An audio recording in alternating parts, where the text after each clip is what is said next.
آپ تو بات کرتے ہیں نا، حدیث عمار پیش کرتے ہیں، یہ آپ نے حدیث عمار پیش کی ہے اور اس پر بڑا آپ لوگوں کو اچھالتے ہیں، لوگ بھی بڑا جواب طلب کرتے رہے، حالانکہ اس کا جواب ہم دے بھی چکے تھے۔ یہ جو الفاظ ہیں جی، عمار کو ایک باغی گروہ قتل کرے گا، اور بریکٹ میں آپ نے لکھا کہ اجتہادی طور پر، یعنی سیدنا عمار رضی اللہ تعالیٰ کی شہادت اجتہاداً ہوگی، نیتاً و ارادتاً، بدنیتی سے نہیں ہوگی، یہ بات آپ نے لکھی ہے، اور آپ نے لکھا باغی گروہ قتل کرے گا۔ اب دیکھیں حدیث میں باغی گروہ کے لفظ آ گئے، میں پھر آپ کو وہی حدیث یاد دلاتا ہوں جو صحیح بخاری میں ہم اپنے پچھلے لیکچر میں تفصیل کے ساتھ عرض کر چکے ہیں کہ نبی کریم صلی اللہ علیہ وسلم نے سیدنا علی رضی اللہ تعالیٰ عنہ کی اس حرکت کی وجہ سے جو انہوں نے غلط کی تھی، اجتہادی غلطی، ہم تو اجتہادی کہیں گے، اللہ تبارک و تعالیٰ نے اسے معاف کر دیا، اللہ ان سے راضی ہو گیا، ہم بھی راضی ہیں۔ بہرحال اس غلطی پر نبی کریم صلی اللہ علیہ وسلم ناراض ہو گئے، اور آپ نے فرمایا کہ انسان کتنا کٹ حجت اور ہیلہ باز ہے، تو کیا آپ ساری زندگی ہمیشہ کے لیے سیدنا علی رضی اللہ تعالیٰ کو ہیلہ باز اور کٹ حجت کہنا شروع کر دیں گے؟ اور اگر کوئی ناسبی ظالم ایسا کرے گا تو آپ اس کی تائید کریں گے؟ کبھی نہیں کریں گے نا۔ تو اگر نبی کریم صلی اللہ علیہ وسلم نے لغتاً ایک گروہ کو کہا ہے کہ وہ باغی گروہ ہوگا، اور آپ نے اس کو اتنا اچھالا ہے باغی باغی باغی، اور اس کو اصطلاحی باغی بنا دیا ہے، جو اللہ اور اس کے رسول کا باغی ہوتا ہے آپ نے وہ بنانے کی کوشش کی اسے، اور یہاں پمفلٹ میں آپ نے اجتہادی طور پر لکھ کر یہ ثابت کر دیا ہے کہ آپ کی جو لیکچرز میں جو باغی باغی کا لفظ اور اس طرح کی باتیں ساری کی ساری غلط ہیں، آپ ان کی غلط تشریح کر رہے ہیں۔ اور پھر اس حدیث کے آخر میں وہ الفاظ ہیں جنہیں آپ لوگ بڑا اچھالنے کی کوشش کرتے ہیں کہ وہ جماعت اس کو دوزخ کی طرف بلائے گی، عمار اس جماعت کو جنت کی طرف بلائیں گے، لیکن وہ جماعت عمار کو دوزخ کی طرف بلائے گی۔ کہتے دیکھو جی، پھر اشارے آنکھوں سے بھی اور سر سے بھی اور پھر اس طرح کے، تو دوزخ کی طرف بلائے گی۔ اس سے مراد کیا ہے؟ ہم آپ کو بتاتے ہیں کہ وہ جماعت کن لوگوں پر مشتمل تھی۔ اگر اس سے مراد معاذاللہ یہ ہے کہ وہ دوزخی ہوں گے یا وہ ایسے گناہگار ہوں گے یا مجرم ہوں گے، تو پھر یہ جو قرآن کریم کے بقول آپ کے نزدیک سیدنا مغیرہ بن شعبہ رضی اللہ تعالیٰ عنہ ہراول دستے میں ہیں، مغیرہ بن شعبہ رضی اللہ تعالیٰ عنہ سیدنا معاویہ رضی اللہ تعالیٰ عنہ کے دستے راست ہیں، تو ان کے بارے میں آپ بھی کہتے ہیں کہ اللہ ہمیشہ کے لیے ان سے راضی ہو گیا، وہ پکے جنتی، انہیں سرٹیفکیٹ مل گیا۔ آپ بھی کہتے ہیں کہ یہ جو صلح حدیبیہ والے، غزوہ حدیبیہ والے تھے، قرآن کریم کی سورہ فتح کی آیات ان کے بارے میں نازل ہوئیں، فَعَلِمَ مَا فِي قُلُوبِهِمْ، اللہ تبارک و تعالیٰ نے ان کے دلوں کا امتحان ہی لے لیا ہے، تو ان کے بارے میں آپ کہتے ہیں کہ وہ جناب معاذاللہ اس حدیث کے زد میں آ کر دوزخی ہیں، یا اس طرح کا کوئی معاملہ ہے۔ اور پھر دوسرے صحابی عمر بن عاص رضی اللہ تعالیٰ عنہ، یہ مسند احمد میں 8042 نمبر 8042 نمبر حدیث ہے، نبی کریم صلی اللہ علیہ وسلم نے ارشاد فرمایا ابن العاص مؤمنان، یہ ساری صحیح احادیث میں عرض کر رہا ہوں، ان میں سے کوئی بھی ضعیف حدیث نہیں ہے۔ آپ صلی اللہ علیہ وسلم نے ارشاد فرمایا ابن العاص مؤمنان، عاص کے دونوں بیٹے مومن ہیں، اور آپ نے نام لے کر ارشاد فرمایا ہشام و عمر، ہشام بن عاص بھی مومن ہے اور عمر بن عاص بھی مومن ہے، جس کے ایمان کی گواہی بذریعہ وحی نبوت نبی کریم صلی اللہ علیہ وسلم دیتے ہیں۔ آپ ان کے بارے میں کہتے ہیں کہ وہ ڈھونگ رچاتے رہے ہیں، معاذ اللہ، ان کی نیت خراب تھی، وہ قوم کے ساتھ اور دین کے ساتھ اور امت کے ساتھ دھوکہ کرتے رہے ہیں، معاذ اللہ، استغفر اللہ استغفر اللہ۔ اور پھر تیسرے صحابی ابو موسیٰ اشعری رضی اللہ تعالیٰ عنہ، یہ کون سے صحابی ہیں آپ کو بتاؤں؟ مسند احمد کی 22952 نمبر حدیث ہے، 22952 نمبر حدیث، صحیح حدیث ہے۔ نبی کریم صلی اللہ علیہ وسلم نے سیدنا ابو موسیٰ اشعری رضی اللہ تعالیٰ عنہ کو قرآن کی تلاوت کرتے سنا، اور آپ صلی اللہ علیہ وسلم نے سن کر اپنے جو ساتھ موجود صحابی تھے ان سے پوچھا، میرے صحابی کیا خیال ہے، آپ انہیں ریاکار سمجھتے ہیں؟ اتراہ مرائین، تو انہوں نے کہا کہ نبی کریم صلی اللہ علیہ وسلم سے عرض کیا اللہ کے رسول آپ ہی بتائیے کیا یہ ریاکار ہیں؟ تو آپ صلی اللہ علیہ وسلم نے فرمایا نہیں، ابو موسیٰ اشعری انہ مؤمن منیب، یہ تو مؤمن ہیں، ان کے ایمان کی گواہی بذریعہ وحی نبوت نبی کریم صلی اللہ علیہ وسلم نے دی ہے، اور صرف مومن ہی نہیں اکیلا فرمایا منیب، اللہ کی طرف بہت زیادہ رجوع کرنے والے مومن ہیں۔ یعنی مومن بھی اکیلے مومن نہیں ہے، مومن منیب ہیں،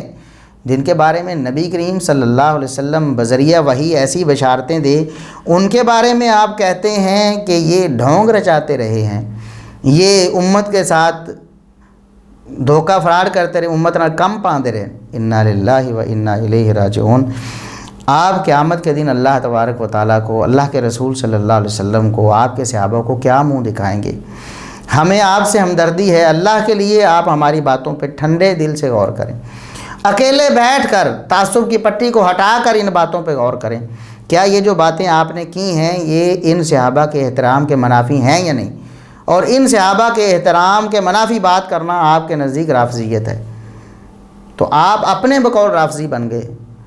ہم نہیں کہتے، اپنے بقول آپ رافضی بن رہے ہیں، اس لیے غور کریں اور اللہ تبارک و تعالیٰ آپ کو توبہ کی اور رجوع کی توفیق عطا فرمائے۔ تو آپ نے کہا کہ یہ جو باغی گروہ ہے اس کے بارے میں حدیث نقل کی کہ عمار تو ان کو اللہ کی طرف بلائیں گے، اللہ کی اطاعت کی جانب بلائے گا، اور وہ جماعت اس کو دوزخ کی طرف بلائے گی۔ تو میں عرض کر رہا تھا کہ دوزخ کی طرف بلانے سے کیا مراد ہے؟ کیا ان کا دوزخی ہونا، کیا ان کا مجرم ہونا، کیا ان کا گناہ گار ہونا ثابت ہوتا ہے؟ نہیں، اگر ایسا ہوتا تو پھر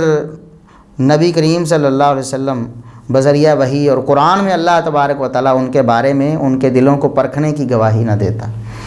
اور ان کو اپنی رضامندی کا ہمیشہ کے لیے سرٹیفکیٹ نہ دیتا اگر وہ بدنیت ہوتے یا انہوں نے امت کے ساتھ کوئی فراڈ یا دھوکہ کرنا ہوتا۔ تو یہ جو الفاظ ہیں کہ وہ جماعت اس کو دوزخ کی طرف بلائے گی، اس سے مراد یہ ہے کہ عمار رضی اللہ تعالیٰ عنہ سیدنا علی رضی اللہ تعالیٰ عنہ کو 100% حق پر سمجھتے تھے۔ اب ظاہر ہے جو حق پر سمجھتا ہے وہ سمجھتا ہے کہ علی رضی اللہ تعالیٰ عنہ کا ساتھ دینے میں جنت ہے، وہ تو ظاہر ہے جنت کی طرف بلائے گا۔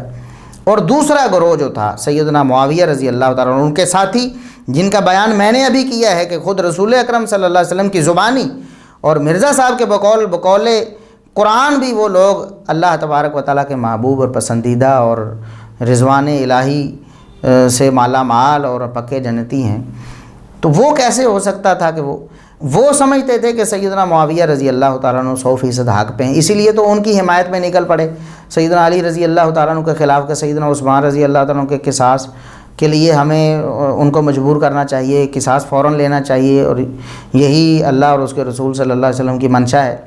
تو وہ اسے 100% حق پر سمجھتے تھے۔ اب وہ سیدنا عمار کو بلا رہے تھے کہ آپ سیدنا علی کا ساتھ چھوڑو، ہمارے ساتھ شامل ہو جاؤ۔ اگر عمار رضی اللہ تعالیٰ عنہ سیدنا علی رضی اللہ تعالیٰ عنہ کو 100% حق پر سمجھتے ہوئے بھی انہیں چھوڑ کر دوسرے گروہ میں شامل ہو جاتے تو یہ جہنم کا راستہ، یہ دوزخ کا راستہ تھا نا، کیونکہ حق کو چھوڑ رہے ہیں، حق کو چھوڑنا گمراہی ہے اور گمراہی جہنم کی طرف جاتی ہے، تو بات سیدھی ہو گئی۔ لیکن وہ لوگ خود جہنم کی طرف نہیں جا رہے تھے، کیونکہ ان کے ایمان کی گواہی تو خود اللہ نے دی ہے، خود رسول اللہ صلی اللہ علیہ وسلم نے ان کے ایمان کی گواہیاں دی ہیں، مؤمن منیب فرمایا، ابن العاص مومنان فرمایا، اور پھر قرآن کی آیتیں آپ نے خود فٹ کی ہوئی ہیں کہ صلح حدیبیہ والے جو ہیں مغیرہ بن شعبہ رضی اللہ تعالیٰ عنہ، وہ رضوان الہی انہیں حاصل ہوئی ہے اور وہ پکے جنتی ہیں، ان کے بارے میں کوئی بھی شبہ نہیں ہے۔ تو یہ دیکھیں آپ خود رافضیت کی طرف جا رہے ہیں، اور الحمدللہ آپ جو بار بار کہتے ہیں کہ سنیوں میں چھپے ہوئے ناسبی ہیں، آپ اللہ کے فضل و کرم سے ایک بات بھی ایسی ثابت نہیں کر سکتے کہ اہل حدیث کے کسی عالم نے سیدنا علی رضی اللہ تعالیٰ عنہ کی توہین یا گستاخی کی ہو یا کہا ہو کہ میرے دل میں ان کے لیے رنج ہے۔ آپ تو کہتے ہیں نا کہ معاویہ رضی اللہ تعالیٰ عنہ کے بارے میں میرے دل میں رنج ہے، اور آپ کہتے ہیں کہ انہوں نے امت کے سر فرار کیے ہیں، اور آپ کہتے ہیں کہ ان کے کندھوں پر وبال ہے، تو سیدنا علی رضی اللہ تعالیٰ عنہ کے بارے میں کسی اہل حدیث عالم نے ایسی بات کہی ہو، ہم تو جو سیدنا علی رضی اللہ تعالیٰ عنہ کی خلافت کے بارے میں بھی ایسی کوئی ذرا سی بات بھی کرتا ہے شک و شبہ والی، ہم تو اسے بھی ناسبی کہتے ہیں۔ یہ کیسے ہو سکتا ہے کہ سیدنا علی رضی اللہ تعالیٰ عنہ سے کوئی بغض رکھتا ہو اور بغض کا اظہار کرتا ہو اور ان کی گستاخی کرتا ہو اور ہم اسے اہل حدیث سمجھیں؟ اہل حدیث تو کوئی ہے ہی نہیں، ہے تو آپ پیش کریں۔ اور ہمارا اس پر الحمدللہ پورا ایک لیکچر موجود ہے، میرے استاذ محترم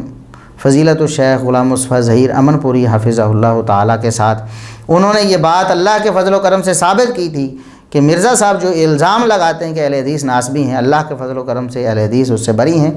آپ کسی اہل حدیث عالم سے اور خصوصاً ہم سے ہماری تحریریں پڑھ لیں، ہماری تقریریں سن لیں، کبھی بھی سیدنا علی رضی اللہ تعالیٰ عنہ کا بغض یا ان کی گستاخی آپ ثابت نہیں کر سکتے۔